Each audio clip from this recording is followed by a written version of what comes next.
the only thing on the other side of fear is freedom. And until we begin to face that fear, we are kind of imprisoned to it, right? And when we're on the other side of it, we can kind of look back and say, oh wow, we got through that. And it's not that the fear disappears, it's just, oh, we're on the other side of it. Now we're exercising, or we're able to have this freedom now that we've gone through that fear. And when we're talking about clarity in this series, a lot of what holds us up from getting clarity is fear.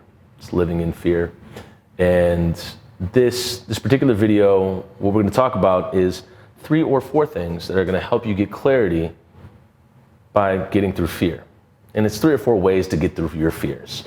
And the idea with fear is that it feels real, right? There's nothing I'm going to say where I'm saying, oh, just know that it's fake and it's not real. It's just your imagination or your reptilian brain just saying, oh man, this is fight or flight. And then it is what it is. But to you, it feels real. That's the whole point. It doesn't matter what anybody else says or, exercises outside of it, or shows you outside of it. To you, it feels real. And that is the point. And it feels real for a reason. And a lot of us, before we even get to the root cause of our fear, the first thing is to understand that it is a fear. And when we want to talk about taking first steps towards dealing with it, the first thing is to accept it. And I know that this one is tough because accepting that something is an actual fear, whether it's, of the dark or it's of something that is entirely mythological, or it's, based on some folklore, or it's based on a conditioned story that you've been taught from your parents, passed on from their parents, whatever that may be. The idea is that when you accept that it is a fear, part of you is accepting that it can be gotten through. And that is tough because a lot of people will just say, no, that's just, law of physics, can't do it. Can't do that at all. But people that know that they have a fear of something, they know that they can also get through it. And once you accept that, that's huge. Because you are essentially admitting that you have a fear of something, that you are vulnerable to something, that you feel something could hurt you, that you're not invincible. And once we acknowledge that, it's pretty powerful, and I don't think we really give ourselves too much credit that when we accept the fear for what it is. But the next step to that, the first step of the 3 or 4 things is, so I'll run you down real quickly on getting through fear to get clarity. And even before I get into all of that, the thing I do want to say is that I understand for you watching this, or some of you watching this, is that this fear could be locked up in a deep amount of trauma. And the way that you get through it may be entirely different than anybody else gets through it. It may be entirely different may look entirely different than it looks for somebody else. This could happen in a private way. I don't want us to get anything twisted, that this is totally external. We got to go outside ourselves and start dealing with things. It's like, no, this might be a meditation practice. This may be just you sit down and journal out your thoughts on this. But the whole point of you dealing with your fear is to get clarity. And this, again, as I've said many times in this series, getting clarity is so beneficial and so useful as a tool to you because you're then able to see the world for what it is. Not for what you are, but for what it is and what other people are seeing it as. You're able to see projections bouncing off. You're able to see essentially, the matrix, or light refracting between different mirrors and whatnot. And in that, you're able to see yourself a little bit better.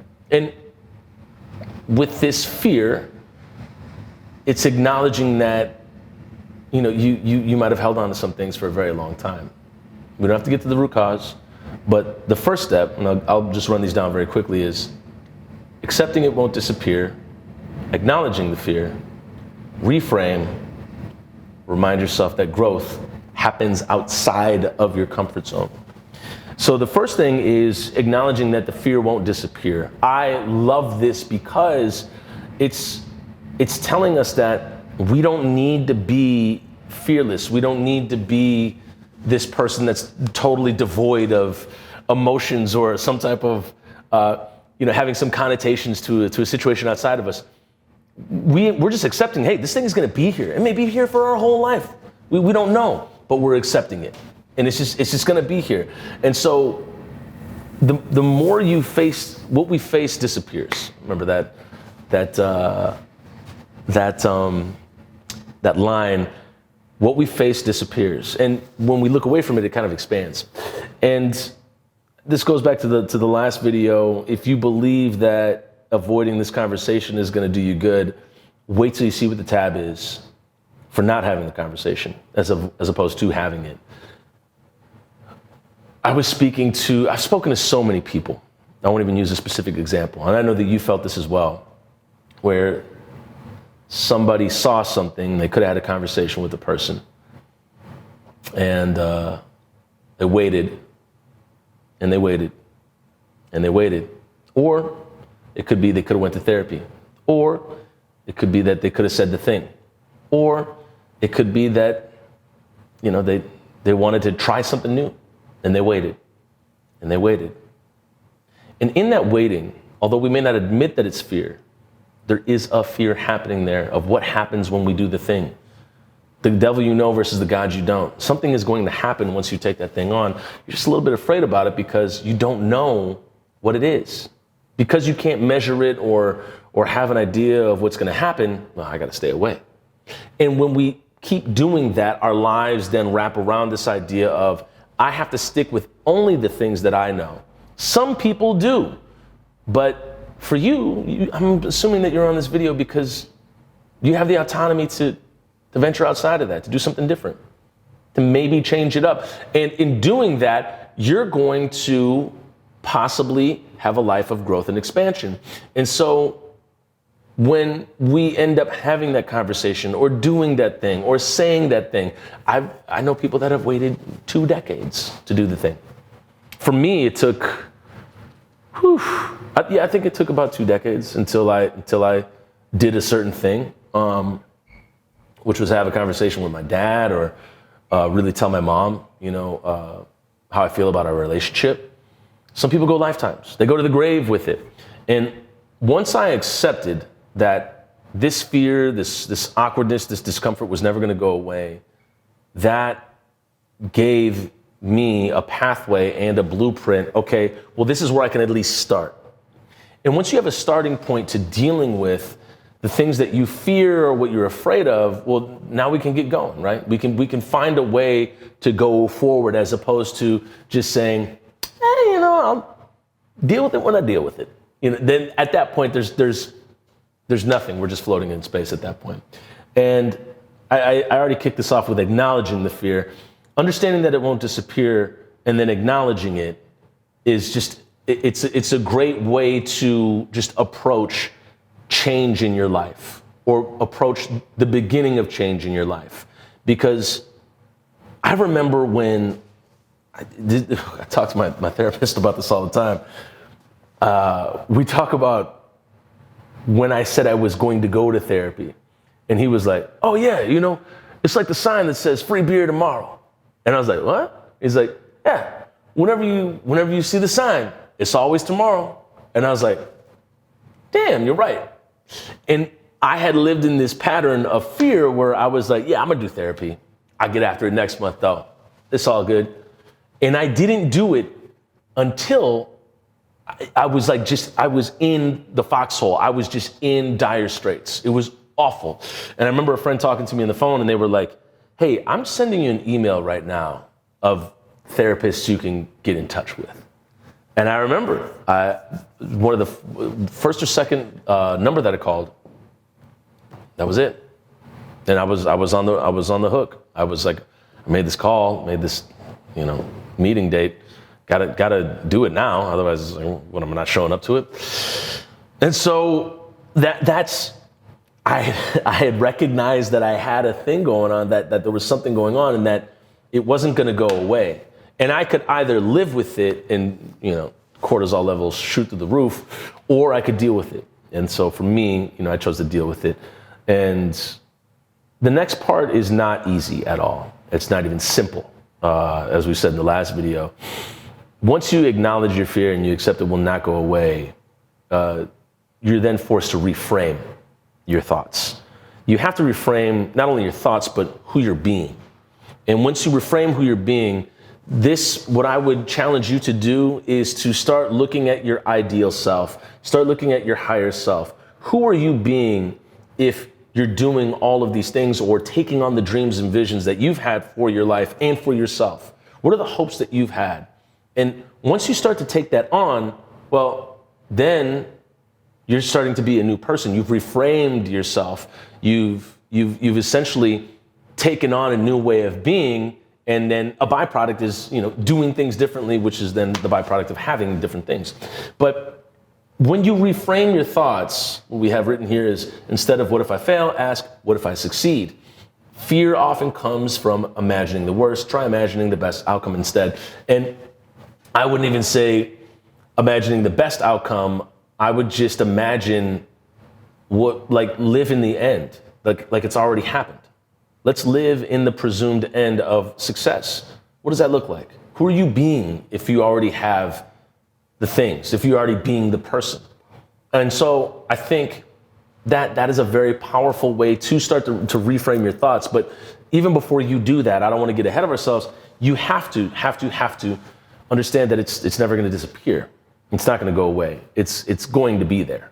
So the fear is always going to be there, and it's just how do you develop a relationship with it, which sounds kind of weird, but that's what I've done, in a sense. And I know a lot of other people that have done it, but it's how do you develop not a relationship where you're dealing with the fear all the time, but it's it for what it is.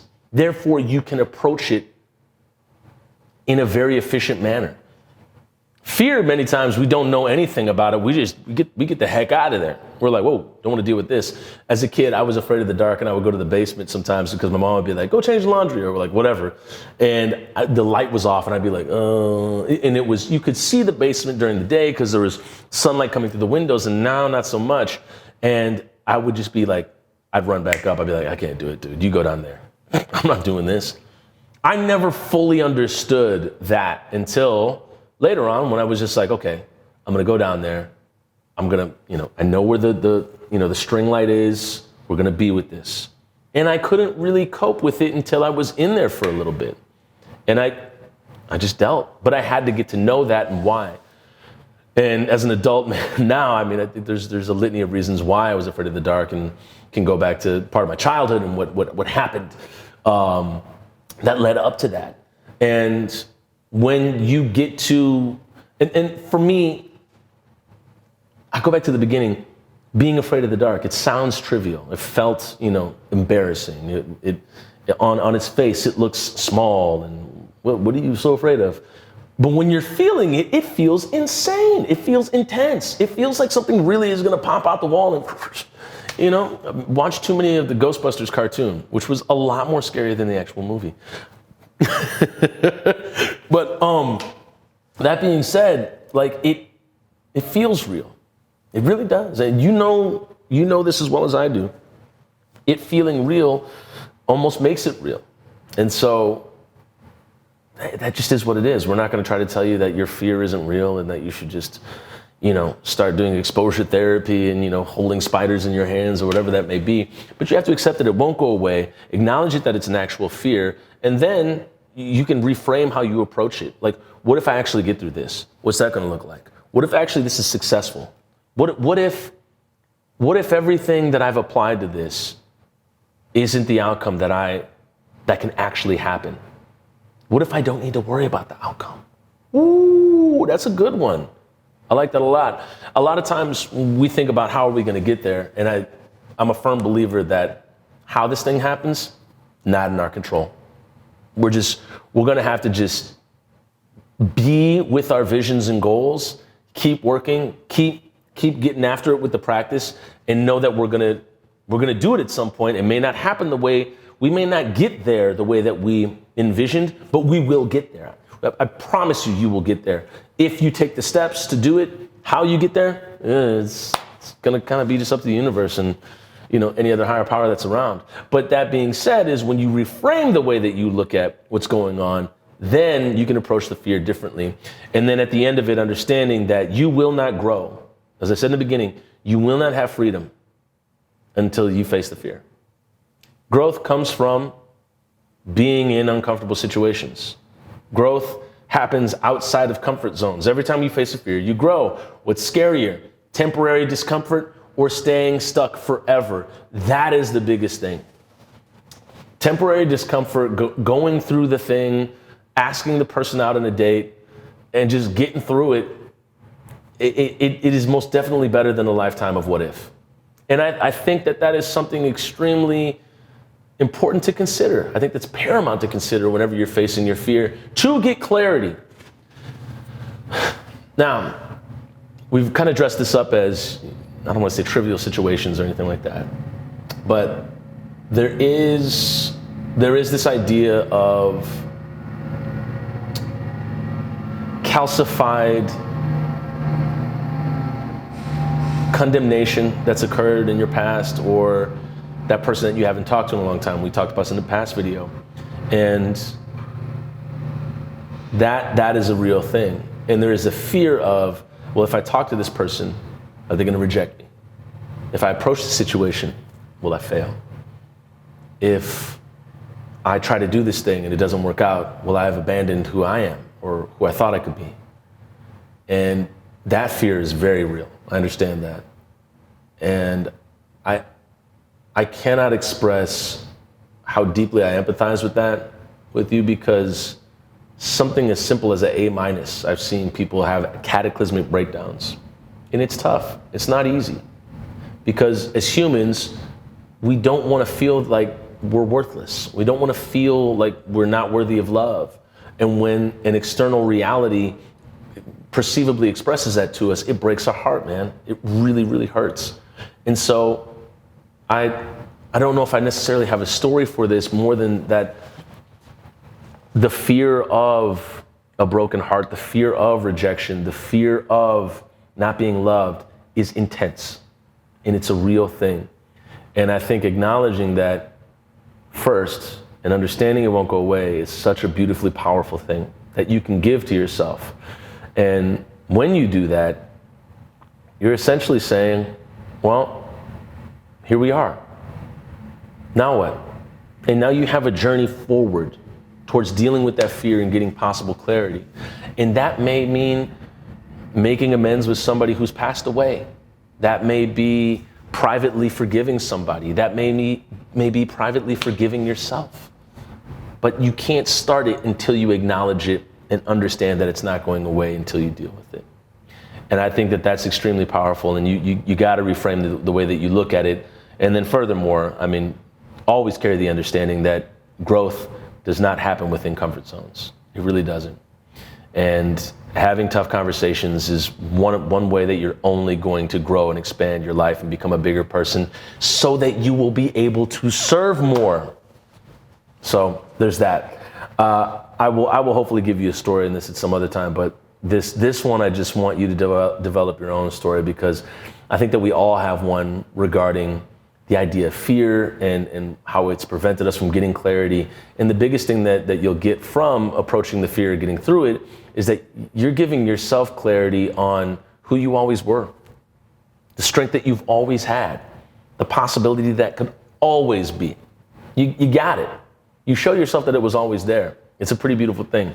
And I'm reminding myself of I believe The Alchemist when I say that. But we'll talk about that book another time. But these are ways to get through fear, to get clarity. And if there's any other ways that you know of to get through fear, to get clarity, put them in the comments below. Yep, that sun is going down. That train is going by. We're going to see you in the next video. All right.